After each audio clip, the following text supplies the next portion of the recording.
The coffee cup struck the wall and shattered just a few feet from Daniel Hayes's boots. Dark liquid spread across the gray carpet while broken pieces scattered near the desk. Behind the large oak desk sat Eleanor Brennan, one of the most respected business leaders in Street Paul. Since the accident that left her confined to a wheelchair and the death of her father only weeks later, she had become known for something else. No one could work with her. 7 assistants had quit in just 6 weeks. Some left angry. Some left crying. Not one lasted longer than a day. Eleanor stared at Daniel with cold eyes. "Get out." Most people would have left immediately. Daniel didn't.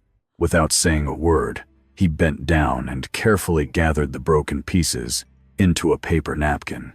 He moved slowly, as if handling something that could still hurt someone. When he finished, he stood up. "I'll be back at 7 tomorrow morning, ma'am." Eleanor gave no response. Daniel turned and walked out. If you enjoy emotional stories about resilience, second chances, and people who quietly change each other's lives, don't forget to subscribe to the channel and leave a comment telling us where you're watching from. Your support helps us create more inspiring English stories every week. The next morning, Daniel arrived at 6:58, exactly as promised. The offices of Brennan and Whitlock overlooked the Mississippi River. Winter was approaching, and the water below looked darker every day. At the elevator, Ruth Calloway, the Brennan family's attorney for more than 3 decades, stared at him in surprise. "You came back." Daniel nodded. "I said I would." Ruth studied him for a moment. She had watched 7 assistants quit since Eleanor's father passed away. She had expected Daniel to disappear like the others. Instead, he was standing there with a calm expression, ready for another day. "She's already in her office," Ruth said. "Black coffee.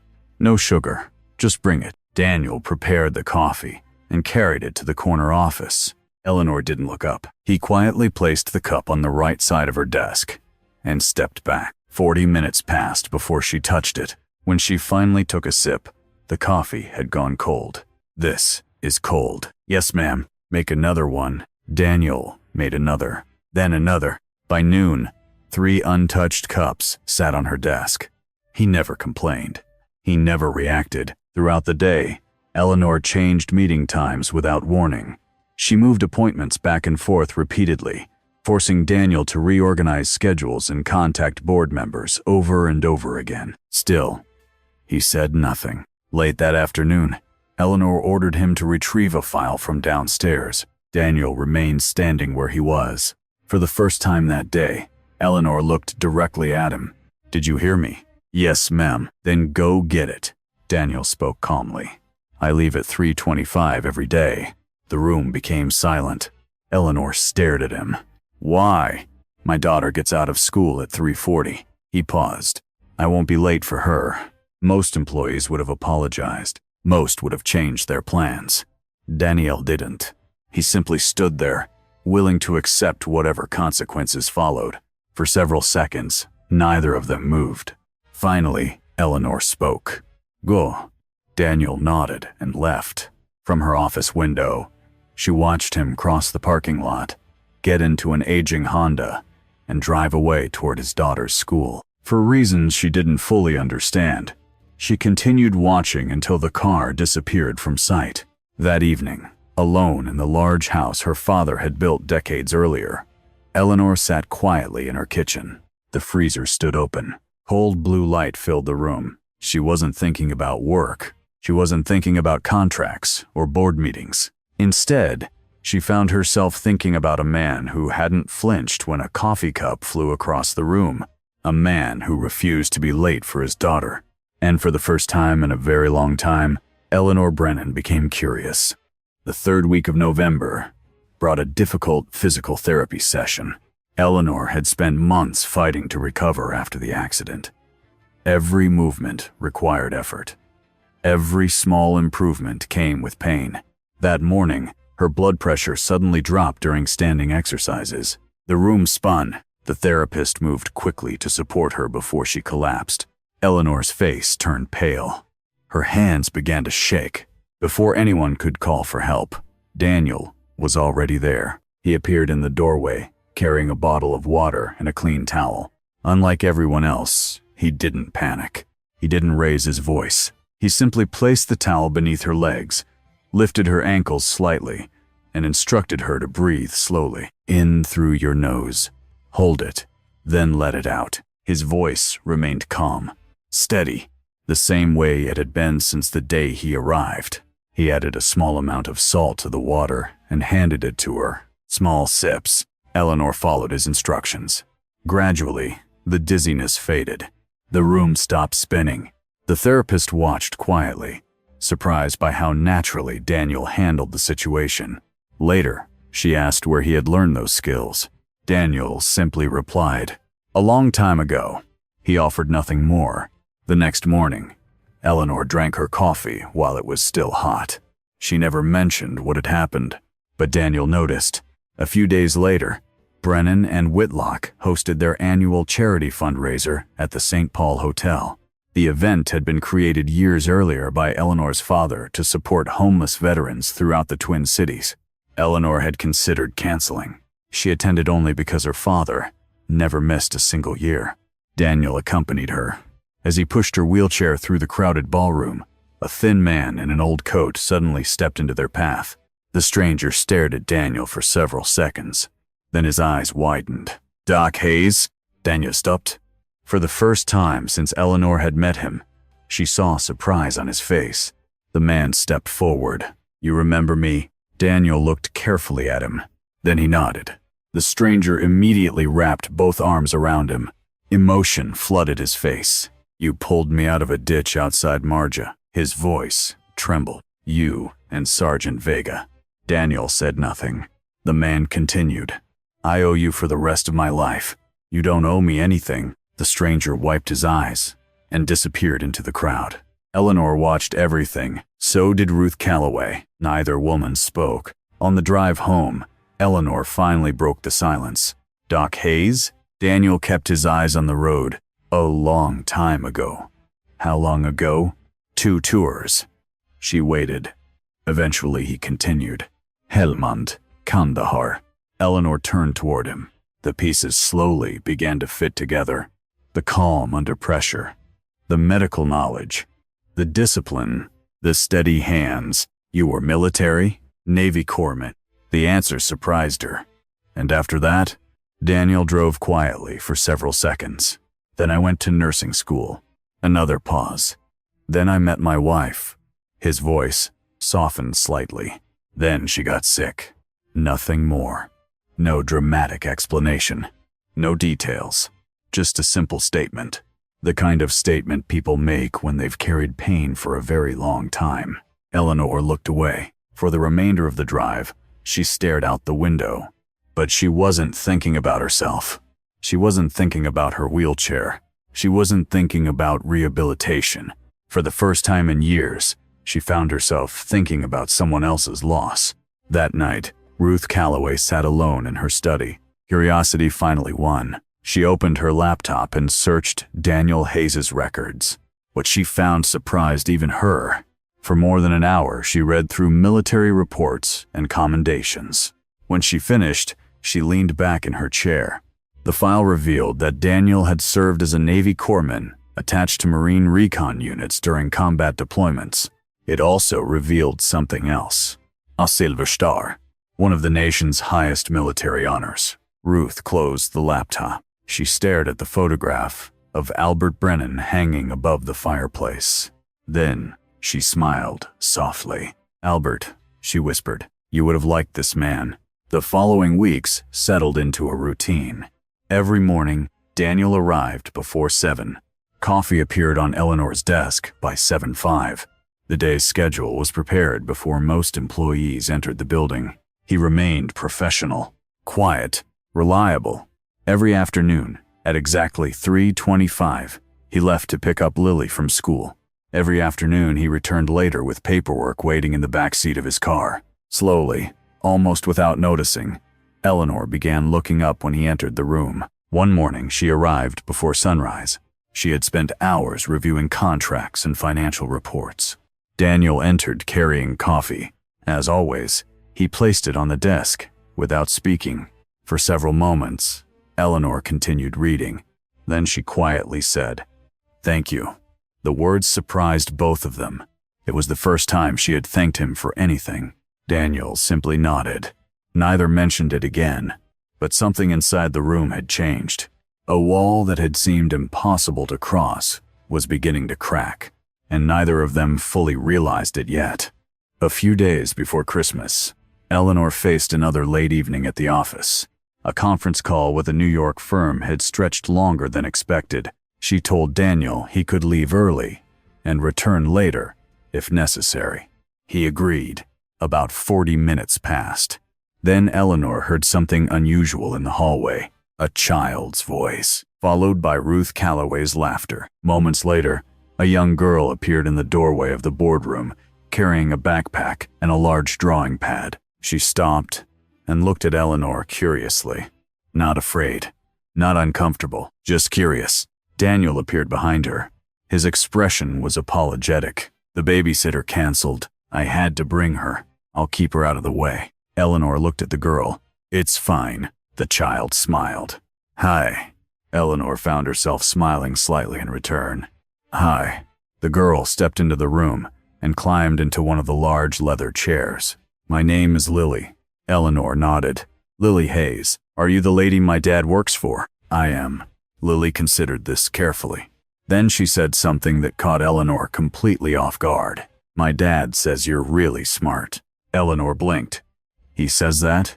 Lily nodded. "He says you're the smartest person in the building. He says people don't notice because you don't show off." Across the room, Daniel suddenly became very interested in the view outside the window. Eleanor tried not to laugh. For the next hour, Lily quietly drew pictures while the conference call continued. When the meeting finally ended, she walked over carrying her drawing pad. "I made this for you." Eleanor accepted the page. The drawing showed the Mississippi River. There was a woman sitting in a wheelchair on the riverbank holding a fishing rod. A large fish jumped from the water. "Is this me?" Lily nodded proudly. "My dad said you used to fish with your dad when you were little." For several seconds, Eleanor simply stared at the picture. She had never told Lily that story. She looked toward Daniel. He was still standing near the window, looking anywhere except at her. Something tightened in Eleanor's chest. Not pain, something warmer. That night, she carried the drawing home. She placed it carefully in the top drawer of her desk. She would keep it there for a very long time. The following week brought another unexpected moment. It was the Friday before Christmas. Daniel had just finished loading paperwork into his car when Eleanor stopped him. She held out a small box wrapped in plain brown paper. He looked confused. "You don't have to. It's for Lily." Daniel accepted the package. Inside was a professional artist's sketchbook, the kind Lily would never have received otherwise. Eleanor kept her voice casual. "Open it after she's asleep, so she'll be surprised in the morning." For a moment, Daniel simply looked at her. Then he nodded. "Thank you." Eleanor turned away first. "Go home, Daniel. It's Christmas." When Daniel left, the office suddenly felt much quieter than usual. The holidays passed. January arrived, and with it came trouble. One Tuesday morning, a major announcement appeared across local business news. The city had awarded the new community center contract to an unfamiliar Minneapolis firm. Eleanor read the article once, then again, then a third time. It made no sense. Brennan and Whitlock should have won easily. Their proposal had been stronger, more efficient, more detailed. The numbers were better, yet somehow they had lost. Late that morning, Marcus Whitlock entered her office carrying coffee. Marcus had been her father's longtime business partner and now served as chief operating officer. He placed a cup on her desk, then sat down. "Eleanor." She looked up. Marcus hesitated before continuing. "I know this loss hurts. We'll recover." She said nothing. Marcus leaned back. "There is something else we should discuss." His tone changed. Careful, measured, almost rehearsed. Perception matters. Eleanor immediately disliked where the conversation was heading. Marcus gestured vaguely toward her wheelchair. People notice certain things before they notice the quality of a proposal. The room became very still. Marcus continued speaking, trying to sound reasonable, trying to sound sympathetic. But every word landed like an insult. Whether it's fair or not, we have to consider how the company presents itself. Eleanor stared at him. Marcus eventually stood. He picked up his coffee and left. The door closed behind him. For several moments, nobody spoke. Daniel had remained in the office the entire time, standing quietly near the window. Marcus hadn't acknowledged his presence once. Finally, Eleanor rolled toward the glass, overlooking the frozen Mississippi River. Gray ice covered much of the water now. The city looked colder than ever. After a long silence, she spoke.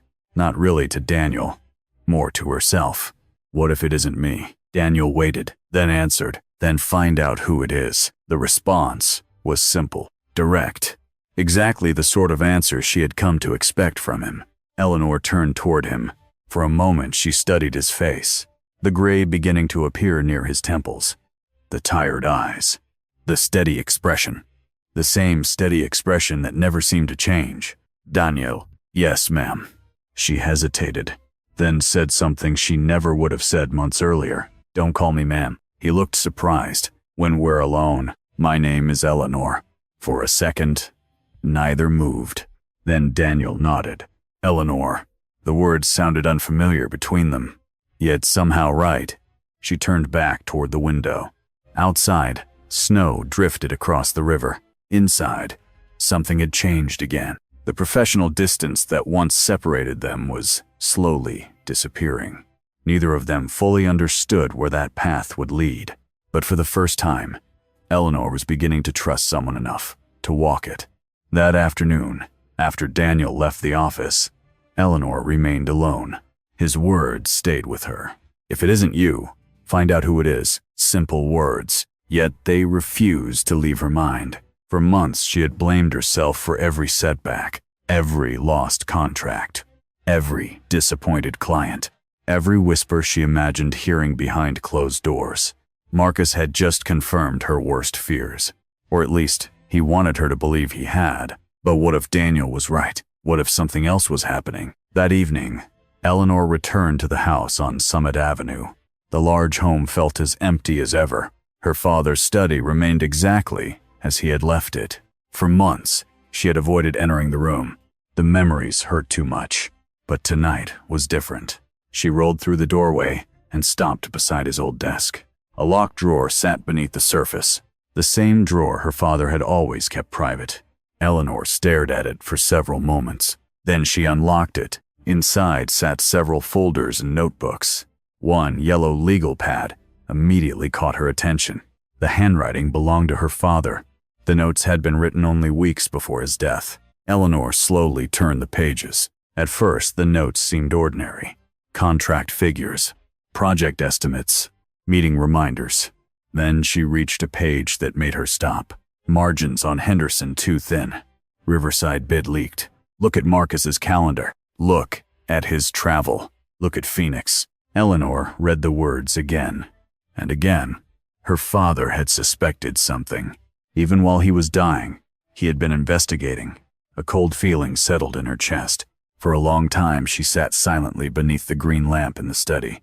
Then she closed the notebook. The next morning, she arrived at the office carrying the folder. Daniel immediately noticed the difference in her expression. You didn't sleep? No. She handed him the notebook. He read the pages carefully, then looked up. What do you think? Eleanor stared through the office window. I think my father knew something. For the next several weeks, they quietly began reviewing old records. Neither wanted to make accusations without evidence, but both understood that the questions were becoming difficult to ignore. As January turned into February, another challenge arrived. Physical therapy had become increasingly demanding. Doctors wanted Eleanor to begin bearing more weight on her legs. The process was exhausting, painful, and often humiliating. One Wednesday afternoon, she entered the therapy room determined to succeed. For several weeks, she had managed short periods of standing between parallel bars. Progress had been slow, but steady. That day, everything went wrong. Her left leg failed almost immediately. She tried again, then again. Each attempt ended the same way. On the fourth attempt, her strength disappeared entirely. She fell. The therapist caught part of her weight before she hit the floor, but the failure felt devastating. Eleanor said nothing. She returned to her wheelchair. She completed the session in silence. She rode home in silence, and she carried that silence all the way into her kitchen. Daniel followed behind, carrying a container of homemade chicken soup. Over the previous months, he had occasionally brought meals without mentioning it. Small gestures, nothing dramatic, nothing intended to attract attention. He simply cared. As he warmed the soup on the stove, Eleanor watched him. Something inside her finally broke, not because of Daniel, because of everything.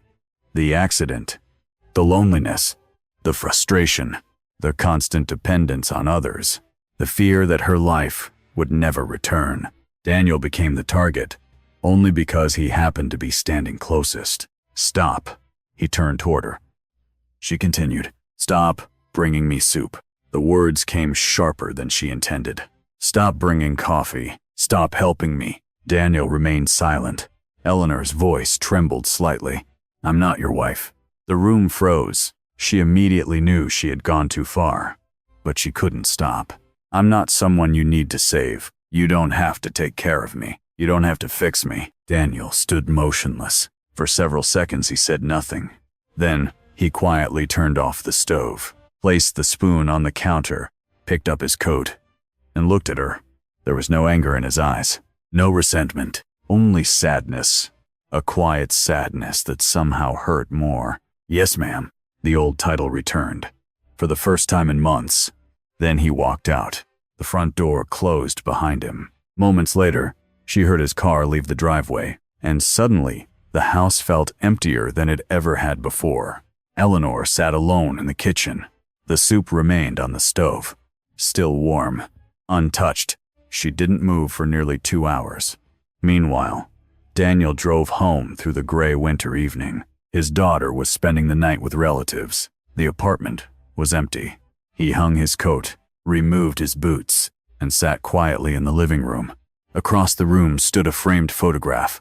Sarah, his wife, holding Lily when she was only a year old. Daniel stared at the photograph for a long time. The words Eleanor had spoken replayed in his mind, not because they were cruel, because they had touched a wound he rarely allowed himself to feel.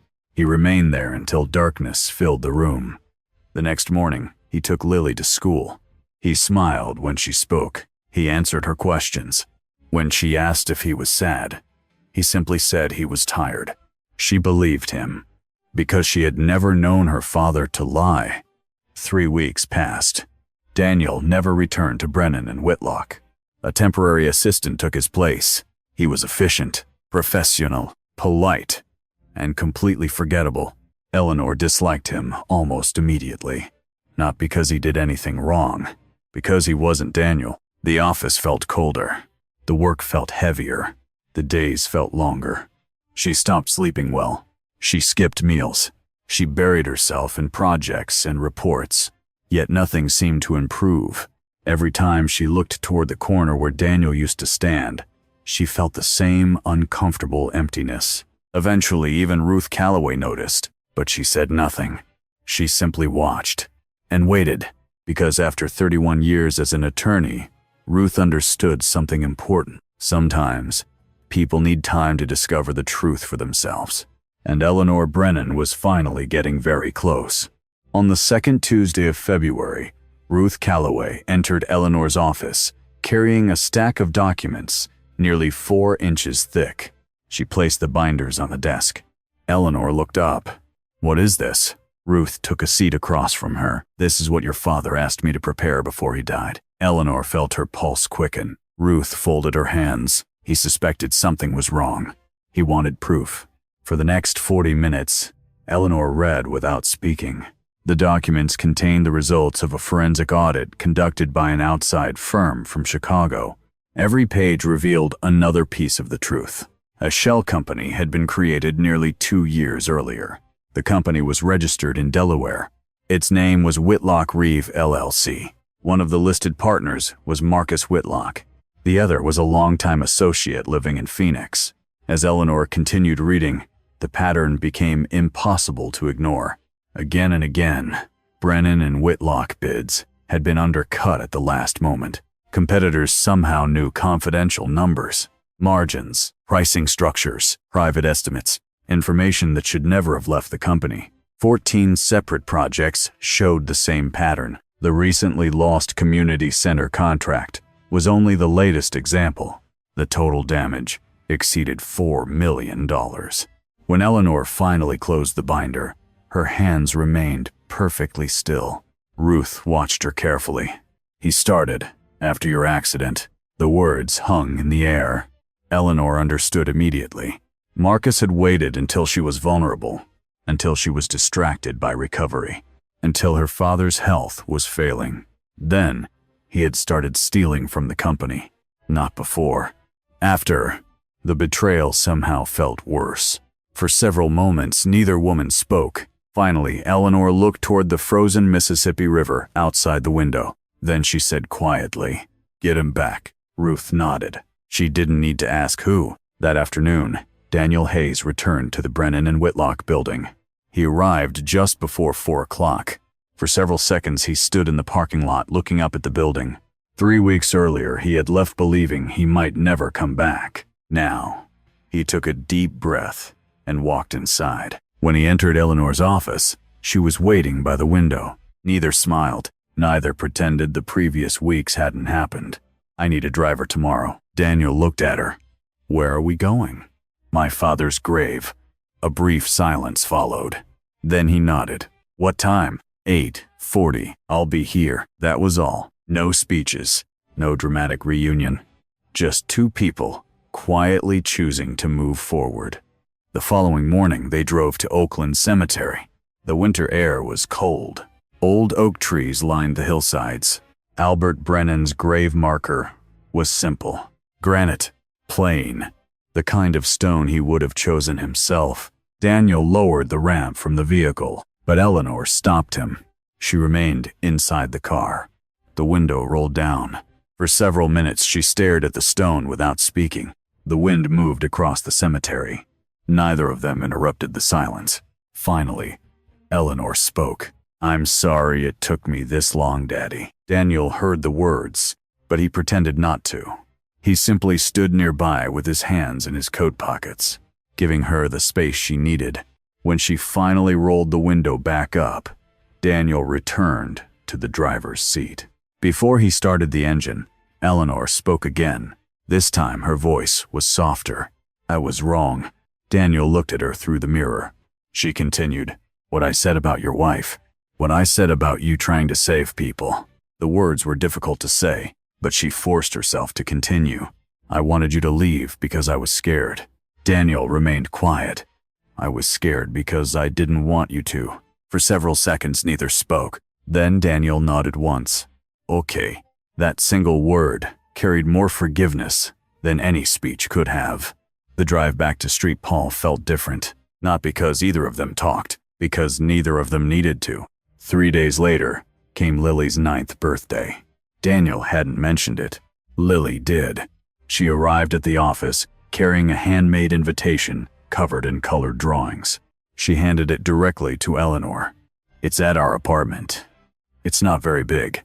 My aunt is bringing cake." Then she asked the question, "Do you want to come?" Daniel immediately looked embarrassed. But before he could say anything, Eleanor answered, "What time?" Lily's face brightened. 6 o'clock. I'll be there. And she was. At exactly 5:58, she arrived carrying a carefully wrapped gift. Inside was a professional set of 72 colored pencils, the kind artists dreamed about, the kind Daniel had wanted to buy for Lily but could never quite justify. When Lily opened the box, she became completely silent. For a moment, she simply stared.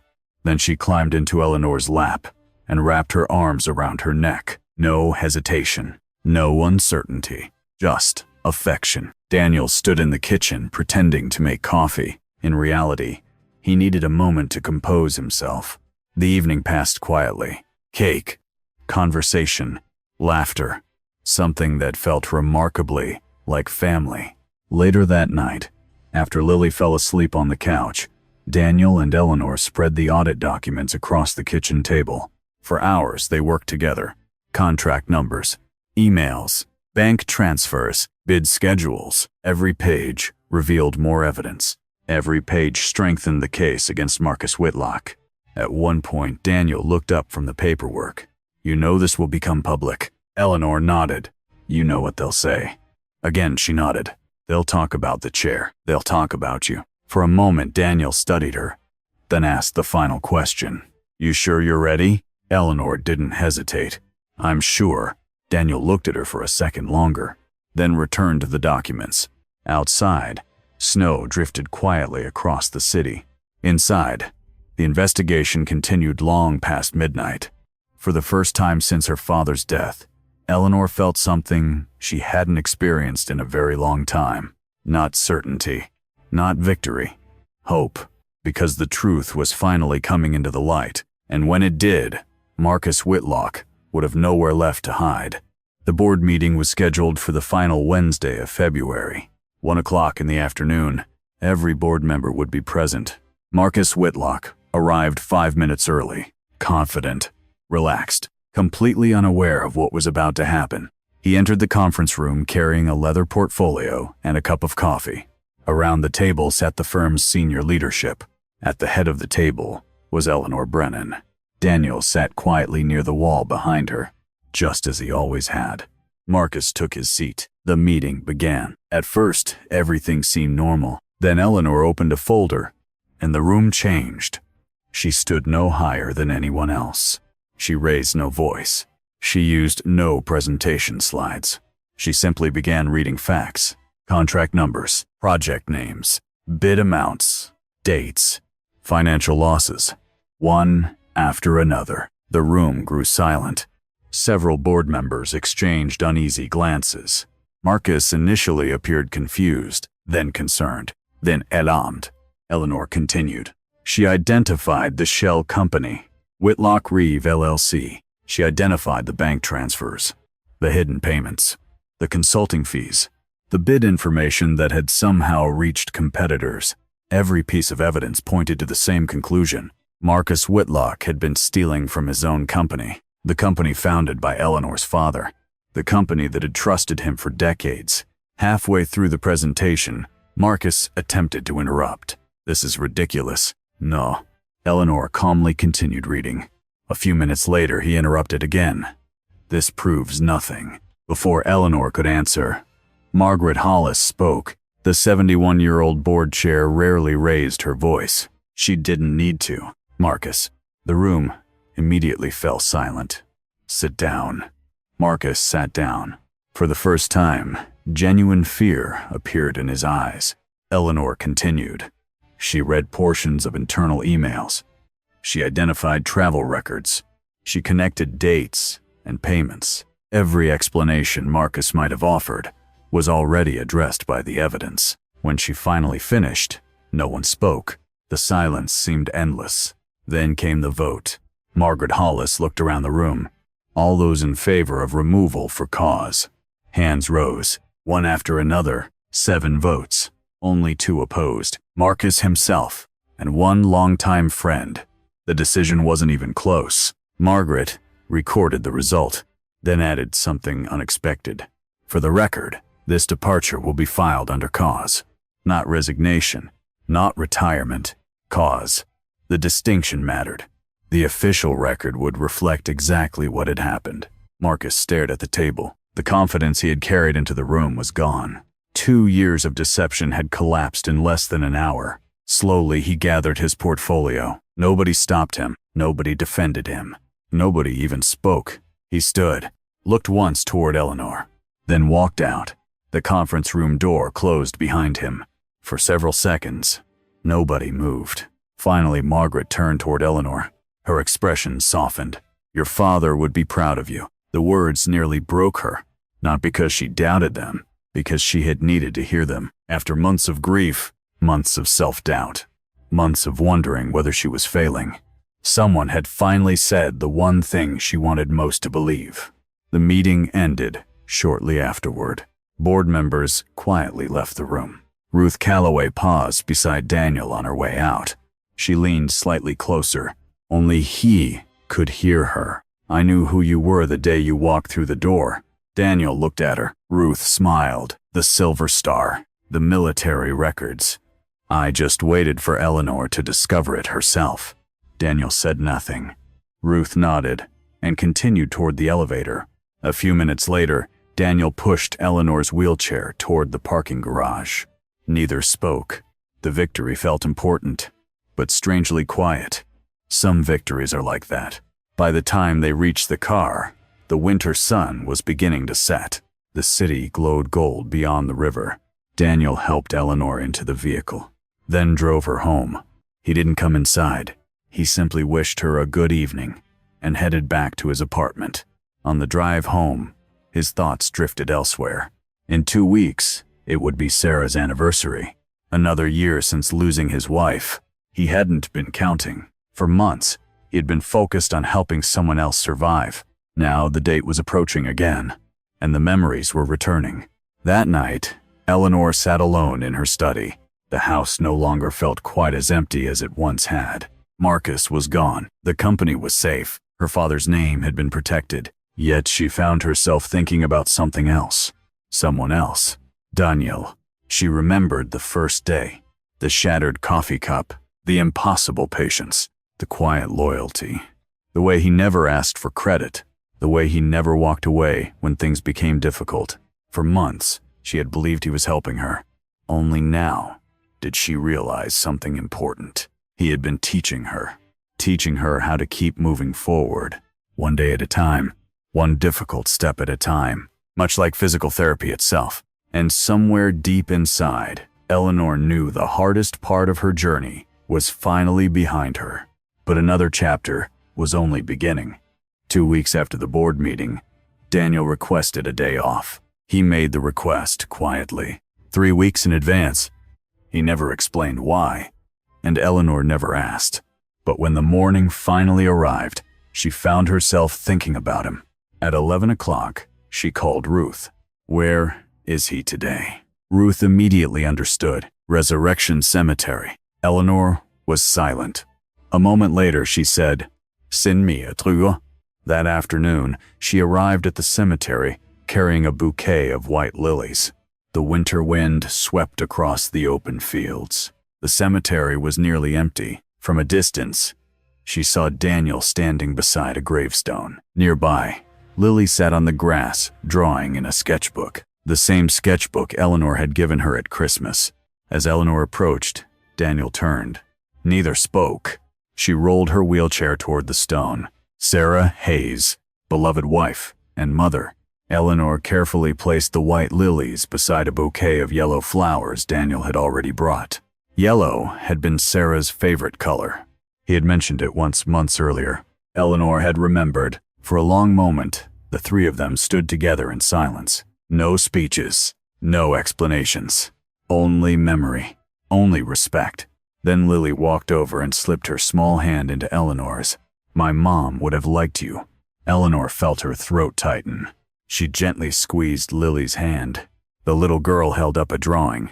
3 figures stood beside the Mississippi River. A man, a woman in a wheelchair, a child, standing between them, holding both their hands. Eleanor looked at the picture for several seconds, then smiled. "Can I have a copy someday?"